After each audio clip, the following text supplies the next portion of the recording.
Okay, I've taken my brisket out of its cryovac pack and I've rinsed it off in the sink with a little bit of water. I've put it on a cutting board here and I'm taking some paper towels and I'm just dabbing it dry a little bit. It doesn't have to be 100% dry, but we want to try to get off as much excess water as we can.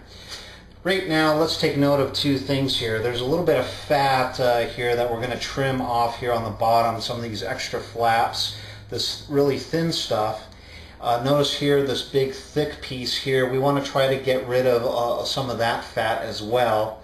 And then probably one of the most important things is noticing the grain. Right now the grain is going in this direction here, and the reason why I want to make a note of that is once I'm done cooking it and it's got that nice charcoaly crust and bark on it and I want to cut it, I don't want to cut with the grain. In beef brisket, when you're slicing it, you actually want to cut across the grain.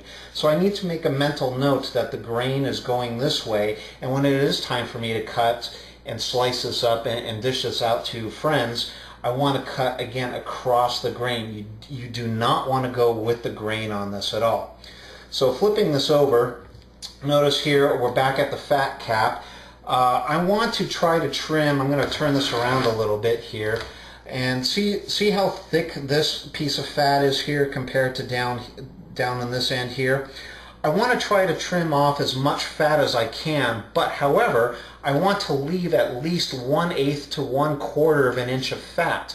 The reason being is when I put this on the grill, it's going to do a couple of things. One, at a certain temperature, this fat is what's going to melt down. It's going to add all that flavor. It's going to keep this brisket really moist. I don't want any flare-ups in there, and I don't want a lot of grease, and so I need to get rid of some of that. Also, the more fat I have on here, the harder it is for not only my smoke, but my rub or my marinade to penetrate deep into the meat. So by cutting this cross-section here with a knife here in a few minutes, which I'll do, I'm going to try to get rid of a lot of this fat, and just so I can leave about, like I said, again, 1/8 to 1/4 inch of fat throughout here. And then then we'll come back and I'll talk about scoring the meat. Okay, at this point here, I've went ahead and cut my brisket in half. I've already trimmed up one piece and I stuck it back in the fridge so it didn't stay out here in the kitchen that long. I'm just finishing up with this piece here. I've got the underneath side and I'm just finishing off very slowly, taking off some of this excess fat there. And I've probably, that size of meat that I started with, I've probably taken off close to about 1/2 pound of fat, maybe just shy of 1/2 pound.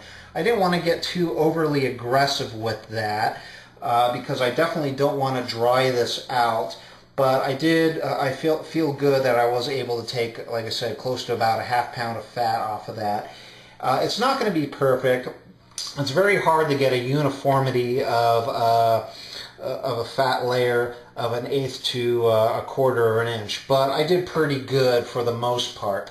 Now that I flipped this over, this is probably going to be my main piece here that I'm going to cook, and I said earlier I wanted to talk about scoring. Scoring is totally optional. You don't have to do it, and a lot of people don't. But one thing I think is a good idea is when you have the fat cap like this, in order to get some of that marinade or that dry rub and especially that smoke to penetrate a little bit more, I'm just going to do some cuts into the meat here every so often. And I'm not going to go very deep. I'm just going deep enough where I'm penetrating the fat but just getting up to the flesh itself. And I'm going in a diagonal direction here, and of course I'm going to do the cross hatching then the other way. And like I said, I'm just barely going through the meat or through the fat itself. But you know, this meat has been sitting out a little bit right now, getting up to room temperature, so the fat is starting to get a little soft and harder to work with.